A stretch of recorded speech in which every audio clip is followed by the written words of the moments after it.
আজকের ভিডিওতে যে জায়গাটা তোমাদের সঙ্গে শেয়ার করব আমাদের সোনামুখীবাসীর কাছে বেশ কয়েকদিনে এই জায়গাটা কিন্তু অতি পরিচিত হয়ে উঠেছে।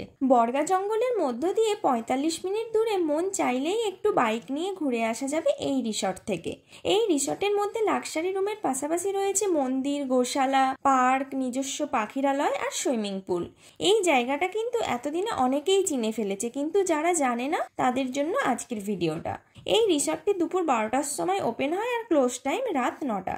আমি, আমার বর আর ওর কয়েকটা ফ্রেন্ডদের সাথে চলে এসেছি এই রিসর্টে। মোটামুটি ওই বিকেল ৫টা ১০ করে বেরিয়েছি আর আমরা পৌঁছে গেছি ওই ৬টা নাগাদ।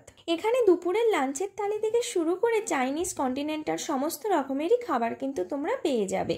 এখানে তোমরা দেখতে পাবে মিটিং হল, যে কোনো বড় ধরনের প্রোগ্রামের জন্য বড় স্টেজ, বার, বোটিং, কিছু মন্দির সহ নানান রকমের রেস্টুরেন্ট।